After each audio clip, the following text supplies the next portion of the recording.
علامہ صاحب کیسے ہیں آپ؟ خیریت سے ہیں حضور؟ مولا کا کرم، مولا کا کرم. آپ حکم کرو. ذیشان بات کر رہا ہوں میں. ذیشان صاحب، ہاں ناراض تو نہیں آپ ہم سے؟ نہیں قبلہ، میں تقریباً 15-20 منٹ سے کال کر رہا ہوں. دیکھیں صحابہ کرام کو ہم نے گالی دیا، ہم نے کوئی گالی دیا صحابہ کرام کو؟ نہیں قبلہ، اگر دے بھی تو سر آنکھوں پہ ہیں آپ، کوئی مسئلہ ہی نہیں ہے.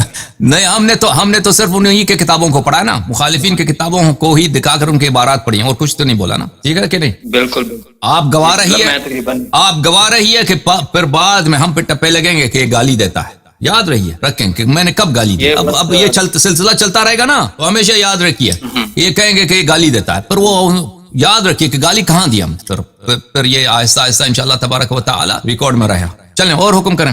جی قبلہ، میں کازمین سے بول رہا ہوں، بات کر رہا ہوں. وہ کافی خدا قبول کرے. مصروفیت کی وجہ سے مطلب یہاں پہ میں کام کرتا ہوں ہوٹل میں، تو پاکستان میں تھا تو تب آپ کے جو سیشن تھے وہ لائیو دیکھتا تھا. یہاں مصروفیات کی وجہ سے نا کافی مس ہو چکے ہیں آپ کے لیکچر. تو آج میں نے دیکھا آپ کو لائیو، میں نے فالو ہو جائے آپ. زندہ باد.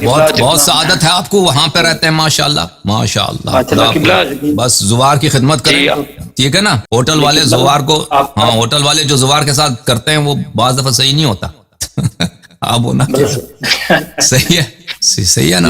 قبلہ یقین مانے آپ تو میں ہر نماز میں آپ کو دعا میں یاد کرتا ہوں. ماشاءاللہ بہت بڑی سعادت ہے جی، بڑی سعادت ہے. خدا اگر ہمیں زندگی دے کہ ہمیں بھی جوار مولا میں وہاں پہ ایک جھونپڑا ملے، بس زندگی میں یہی تمنا ہے. جی قبلہ ماشاءاللہ، آپ یو ایس میں رہ کے بھی ایک بڑا عظیم کام سر انجام دے رہے ہیں، اور یقیناً اس کے پیچھے وقت کے امام کی تائید حاصل ہے. کیونکہ میں نے اکثر آپ کو دیکھا ہے کہ جب بھی آپ وقت کے امام کا ذکر کرتے ہیں تو آپ کی آنکھیں نم ہو جاتی ہیں، آپ ضبط نہیں کر پا رہے ہوتے. تو اس میں جو آپ کام کر رہے ہیں، اس میں یقین جانے مجھے لگتا ہے وقت کے امام کی تائید آپ کو حاصل ہے. اور میں حیران ہوں کہ مطلب کہ اتنی کم عمر میں جتنا وسیع مطالعہ آپ کا ہے. شاید یہ یقین مانے ہماری قوم بڑی بے قدری ہے. اگر اہل سنت کے پاس آپ جیسی شخصیت ہوتی تو وہ سونے میں تول دیتی. تو کچھ دن پہلے بھی میرے ایک بھائی نے، جرمنی والے نے ذکر کیا تھا کہ ہماری پاکستانی عوام اس قابل نہیں ہے کہ وہ سپورٹ کر سکے. آپ یقین مانے یو ایس میں $100 کچھ بھی نہیں ہوگا. لیکن ہمارے ایک بھائی ہیں عبداللہ، کراچی سے تعلق ہے ان کا، تو وہ انہوں نے چھوٹا سا ادارہ بنایا ہے محرم سے پہلے. وہ بکس چھاپتے ہیں جو چھوٹے چھوٹے مسائل ہوتے ہیں عمر کا، یوم وفات کے اوپر شہادت رسول خدا اور شہادت امام حسن علیہ السلام کے اوپر دوسرا پرنٹ ہوا ہے. اور اس میں ممبرز ہیں تقریباً 100 سے 150 ممبرز، اور ایک مہینے میں تقریباً اگر ہر ممبر 500 روپے جمع کروائے تو بڑی مشکل سے بک پرنٹ ہوتی ہے. تو اس میں بھی جو مومنین ہے نا، ان کو مشکل بن جاتی ہے. یقین مانے 500 یا 5000 تو ڈالر کی تو خیر بات ہی چھوڑ دیتا.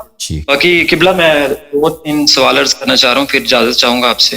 ایک سوال کر، بس ایک سوال کر رہا ہوں. اچھا چلیں ٹھیک ہے.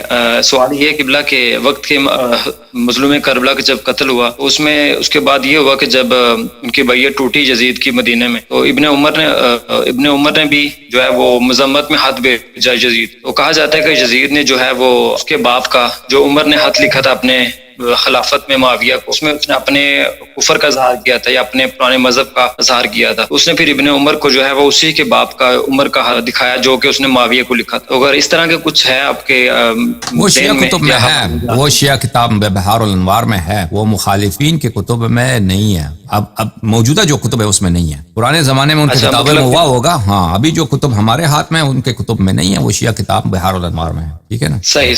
بہت شکریہ قبلہ. بہت